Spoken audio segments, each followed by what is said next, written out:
그 기억할 만한 날, 이들이 탄 마차를 몰고 피에졸레로 간 사람은 무책임한 정열로 가득한 파에톤이었다. 그는 주인의 말들을 거침없이 다그치며 바위 언덕길을 내달렸다. 비브 목사는 그가 어떤 사람인지 금방 알아보았다. 신앙의 시대도 회의의 시대도 이 젊은이를 건드리지는 못했다. 그는 토스카나 지방에서 마차를 모는 파에톤이었다. 그리고 그가 가는 길에 함께 태워도 되겠느냐고 부탁한 사람은 페르세포네였다. 그가 여동생이라고 말한 페르세포네는 늘씬하고 호리호리한 몸매에 피부가 매우 하였다.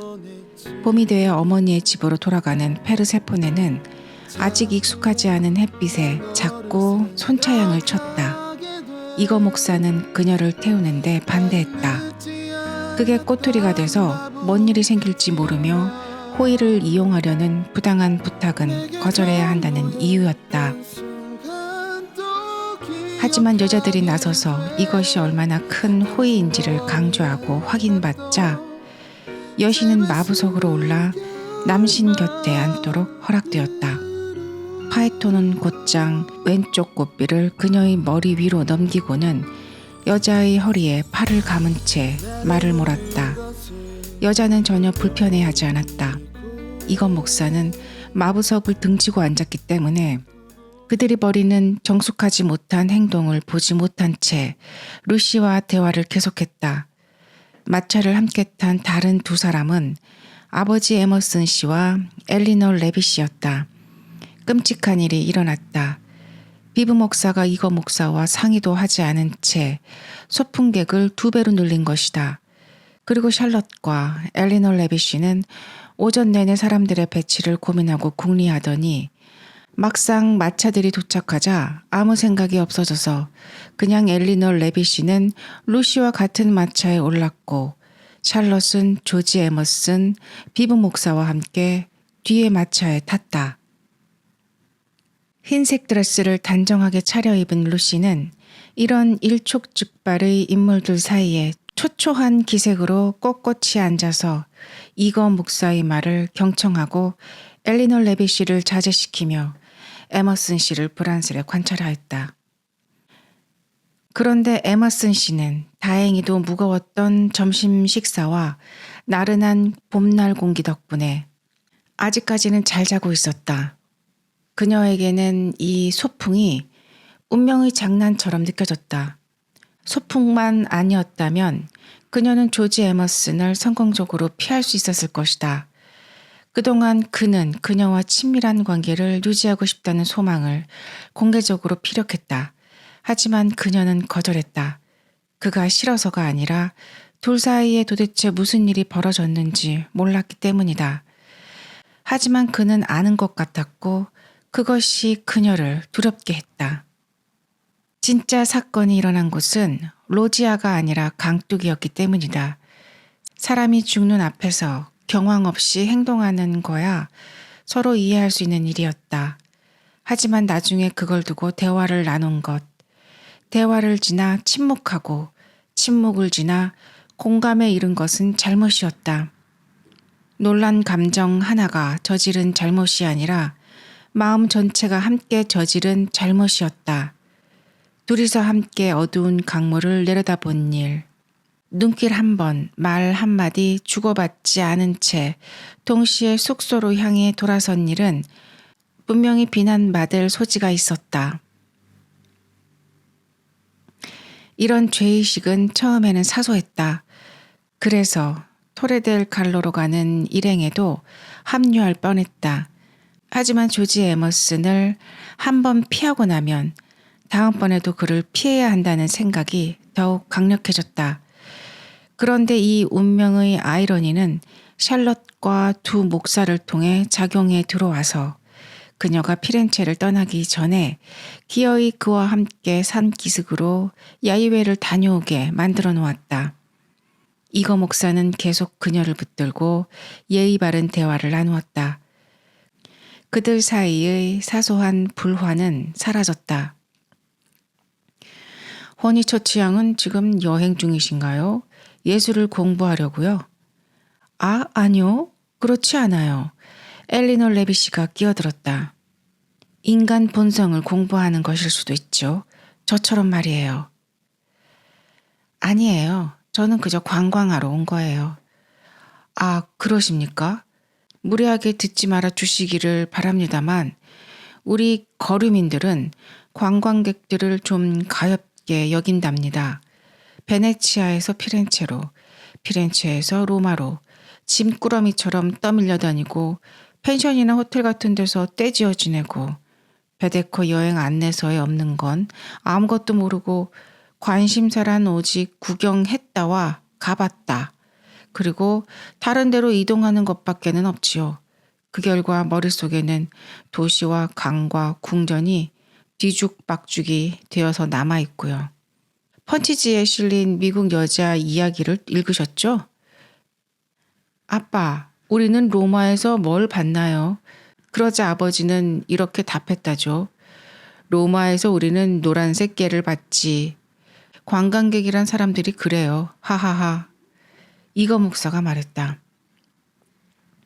저도 동의해요.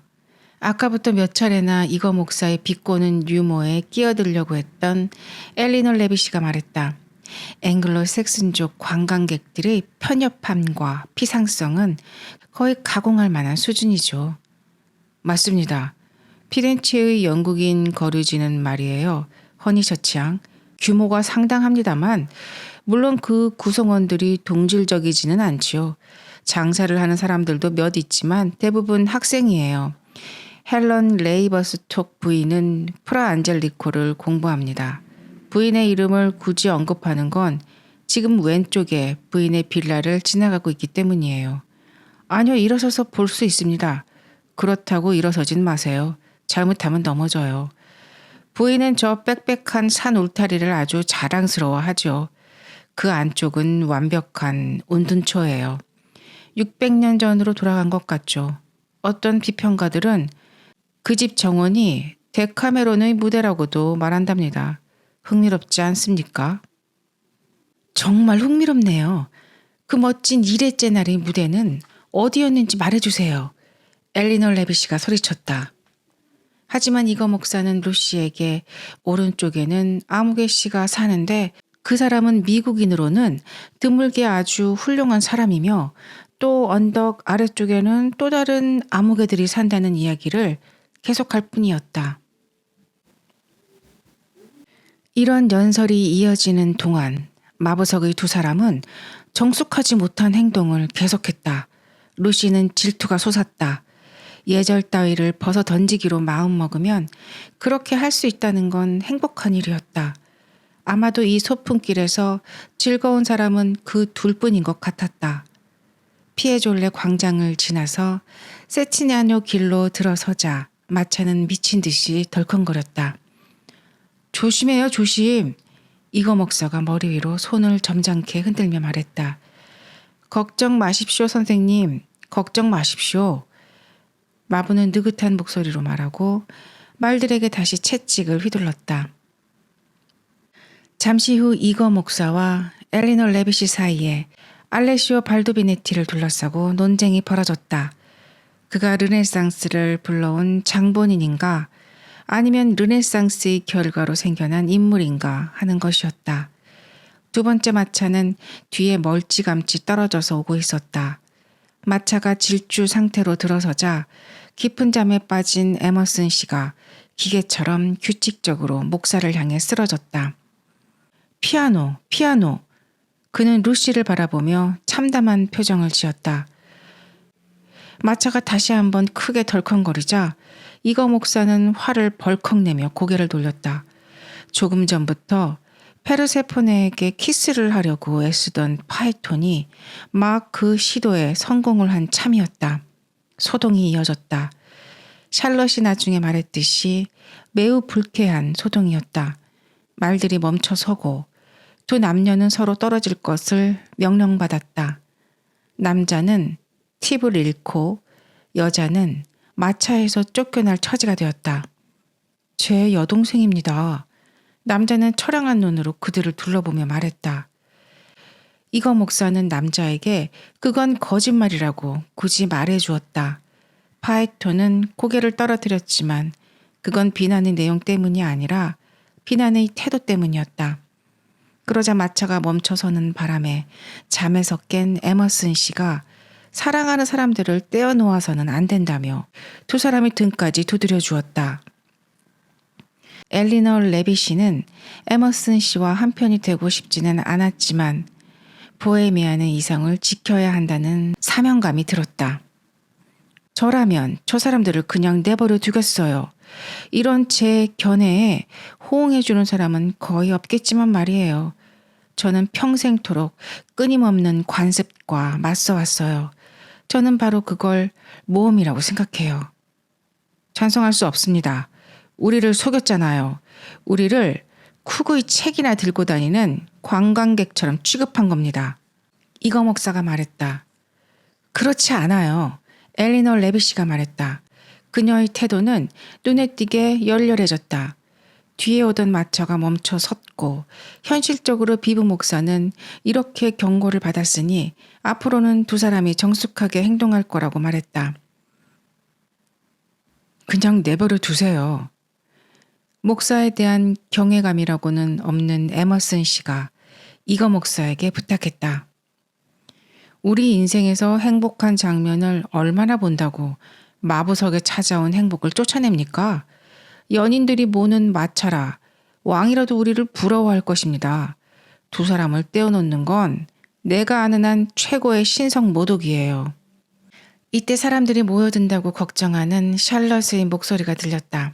굳은 의지력보다는 과도한 달변으로 주로 문제를 겪은 이거 목사는 이번에는 의지력을 굳게 발휘하리라 결심했다.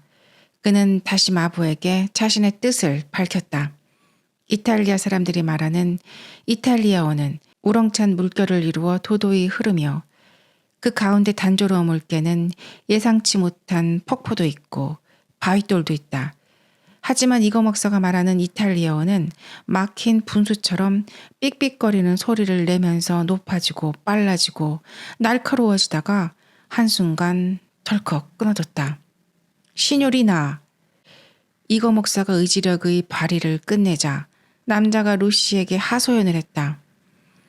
이 사람이 무엇 때문에 루시에게 호소하는 거지? 시뇨리나. 페르세포네의 매혹적인 콘트랄로 목소리가 뒤따랐다.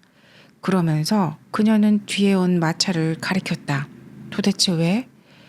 한순간 두 처녀는 서로를 바라보았다. 그러더니 페르세포네는 마부석에서 내렸다. 우리가 이겼습니다. 마차가 다시 움직이자 이거 목사가 손바닥을 딱딱 치며 말했다. 이긴 게 아니에요. 우린 졌습니다. 행복한 두 사람을 갈라놓았어요. 에머슨 씨가 말했다.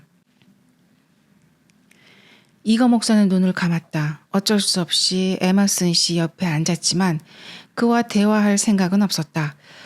하지만 한참 자고 일어나 온몸에 기운이 가득한 에머슨 씨는 이 일을 그냥 넘기지 않았다.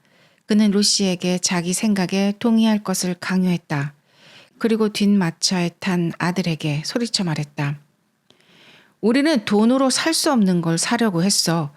그 사람은 우리를 태워다 주기로 약속했고 그 일을 하고 있어. 우리가 그 사람의 영혼까지 참견할 권리는 없다고. 엘리너 레빗이는 눈살을 찌푸렸다. 전형적인 영국인이라고 분류해 놓은 사람이 그에 걸맞지 않은 소리를 하다니 참고 듣기가 힘들었다. 마차를 제대로 몰지 않았어요. 얼마나 덜컹거렸는데. 엘리너 레빗이는 말했다. 그렇지 않습니다. 잠자는 것처럼 편안했어요. 아, 지금 덜컹거리고 있군요. 뻔하지 않습니까? 저 사람은 우리를 다 떨어뜨려 버리고 싶을 거예요. 당연한 거죠. 내가 미신을 안 믿기에 망정이지 안 그랬다면 저 아가씨를 두려워했을 겁니다. 젊은이들한테 상처를 주는 건 좋지 않아요. 로렌초 대 메디치의 이야기를 아시나요? 엘리너 레빗의 머리카락에 곤두섰다. 그럼 당연히 알죠. 로렌초 일 마니 피코를 말씀하는 거 아닌가요? 아니면 우르비노 공작 로렌초를 말씀하시는 건가요? 아니면 몸집이 작아서 로렌치노라는 별명으로 불린 로렌초를 말씀하시는 건가요? 그야 신만이 알겠죠. 아마 신은 알 거예요. 내가 말하는 건 시인 로렌초예요.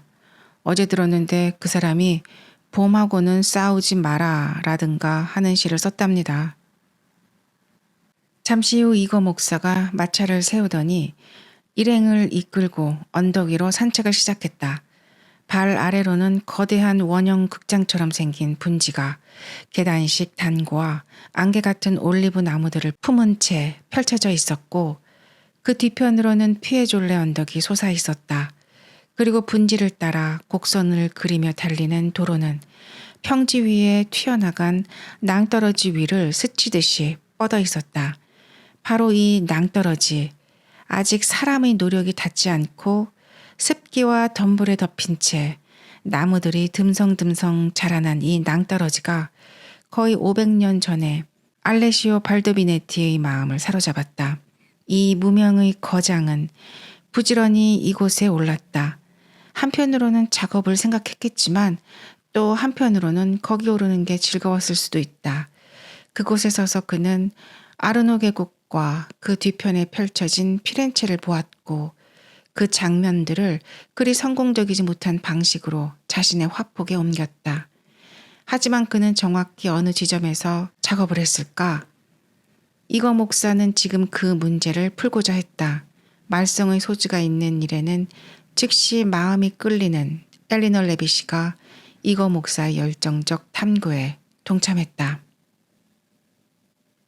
하지만 설령 알레시오 발도비네티의 그림을 잘 기억한 채 이곳에 왔다 해도 머릿속의 그림을 상세히 떠올리기란 쉬운 일이 아니다. 게다가 계곡에 아지랑이가 잔뜩 끼어있는 까닭에 탐구는 더욱 어려워졌다. 일행은 풀밭 이곳저곳으로 튀어나갔고 흩어지면 안 된다는 걱정만큼이나 컸던 것은 제각기 다른 방향으로 가고자 하는 욕망이었다. 결국 그들은 몇 개의 무리로 갈라졌다. 루시는 샬롯과 엘리노 레비시에게 매달렸다. 에머슨 부자는 마부들에게 돌아가서 힘겨운 대화를 시도했다. 그리고 어쨌거나 공통의 화제가 있을 두 성직자가 또 한 무리를 이루었다. 노숙한 두 여인은 금세 가면을 벗어 던졌다. 둘은 이제 루시에게도 익숙해진 큼직한 속삭임으로 알레시오 발도비네티가 아니라 도중에 일어난 일들을 이야기했다. 샬럿이 조지 에머슨에게 직업을 물어봤다고 했다. 그랬더니 그가 철도일이라고 대답해서 그녀는 질문한 걸 후회했다. 그런 끔찍한 대답이 나올 줄은 몰랐다. 그걸 알았다면 물어보지 않았을 것이다. 비브 목사가 재치 있게 대화를 다른 곳으로 돌렸고 그녀는 젊은이가 자신의 질문에 마음을 다치지 않았기를 바랐다고 했다. 철도일. 엘리너 레비시가 숨을 죽였다. 세상에 기절하겠네. 그래, 당연히 철도일이었겠지. 그녀는 웃음을 참지 못했다. 원래 짐꾼 같은 분위기가 풍기잖아. 사우스 이스턴 철도 같은 데서 말이야. 엘리너, 목소리를 낮춰. 쉿, 다 듣겠어. 저기 에머슨 부자가. 나도 어쩔 수 없어. 그냥 내 멋대로 하게 내버려둬. 짐꾼이라니. 엘리너. 괜찮을 거예요. 그 사람들한테까지 들리지도 않을 테고 들려도 신경 안 쓸 테니까요. 루시가 입을 열었다. 이런 허니차 취향이 듣고 있었잖아. 장난꾸러기 아가씨. 저리 가요. 루시, 너는 이거 목사님이랑 같이 있는 게 좋을 것 같구나. 지금 어디로 가셨는지 모르는걸요. 또 그분들한테 가고 싶지도 않아요. 이거 목사님이 들으면 섭섭해 하시겠구나. 이건 너를 위한 야유회잖니. 제발 여기 같이 있을게요. 아니, 나는 샬롯하고 같은 생각이야. 무슨 학교 축제처럼 되어버렸잖아. 남자는 남자끼리, 여자는 여자끼리 따로 모여 놀고 있으니 루시 양은 가주는 게 좋겠어요. 우리가 나누려고 하는 심오한 이야기는 루시 양이 듣기에는 적절하지 않은 것 같아요. 루시는 그래도 버텼다. 피렌체를 떠날 때가 가까워지자 그녀는 아무 관심 없는 사람들하고 있을 때만 마음이 편했다. 엘리너 레빗이가 그런 사람들이었고 지금은 샬롯도 그랬다. 그녀는 두 사람이 대화에 끼어든 것을 후회했다. 두 사람은 루시의 말에 화가 나서 루시를 떼어내겠다고 결심한 것 같았다. 벌써 피곤하구나. 프레디하고 네 어머니가 여기 같이 있다면 얼마나 좋을까. 샬롯은 이타심을 발휘하느라 즐거움을 누릴 능력을 완전히 잃어버렸다. 루시도 풍경을 보지 않기는 마찬가지였다. 로마에 도착해서 평안을 찾을 때까지는 아무것도 즐길 수 없었다. 그러면 모두 자리에 앉을까? 내 예지력을 좀 봐줘. 엘리너 레빗이가 말했다. 그녀는 연방 미소를 지으며 여행객들이 젖은 풀밭이나 차가운 대리석 계단에 앉을 때 사용하는 휴대용 방수 깔개를 2개 꺼냈다.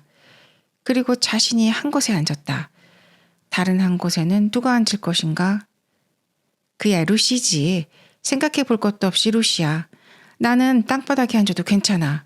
류마티즘을 알았던 것도 벌써 오래전 일이고 만약 류마티즘이 도지면 일어서면 되니까 내가 흰 옷을 입고 젖은 땅에 앉는다면 네 어머니가 어떻게 생각하시겠니? 그러면서 샬롯은 특히 물기가 많은 땅 위에 철퍼덕 주저앉았다. 그래, 다 잘 해결됐구나. 내 드레스가 좀 얇긴 하지만 갈색이니까 비치거나 하지는 않을 거야. 앉으렴. 너는 정말 욕심이 없어. 너한테는 이런 걸 주장할 권리가 충분한데 말이야. 그녀는 목을 가다듬었다. 놀라지 마. 감기에 걸린 건 아니니까. 그냥 기침이 좀 나올 뿐이야. 벌써 사흘이나 됐는걸.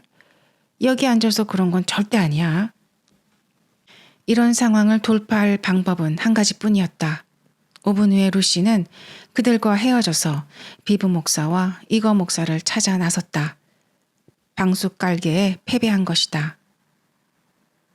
그녀는 마부들에게 갔다. 마부들은 시가를 문 채 마차에 널브러져서 방석들의 담배 연기를 뿜어대고 있었다.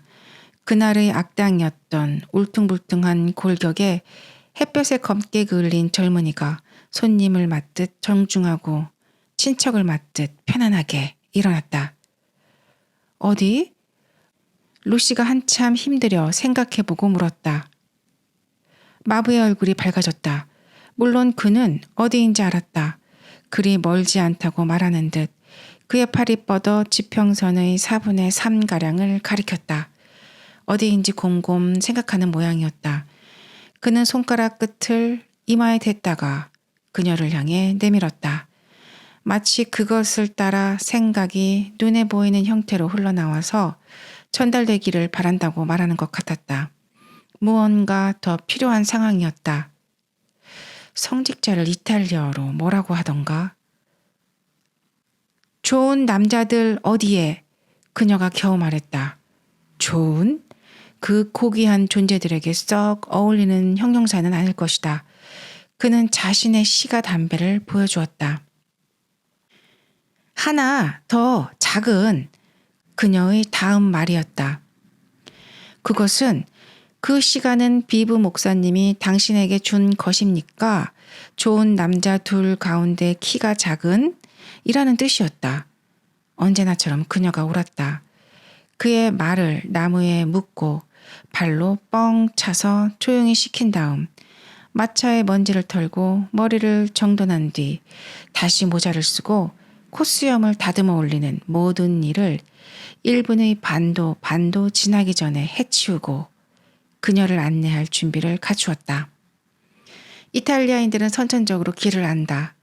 그들은 지구 전체를 지도가 아니라 체스판처럼 보듯이 바닥에 그려진 칸들과 더불어 움직이는 체스 말까지도 척척 헤아린다. 장소를 찾는 것은 누구나 할 수 있지만 사람을 찾는 것은 하느님이 내리는 선물이다. 그는 중간에 한번 멈춰 서서 그녀에게 파란색의 큼직한 제비꽃을 몇 송이 꺾어주었다.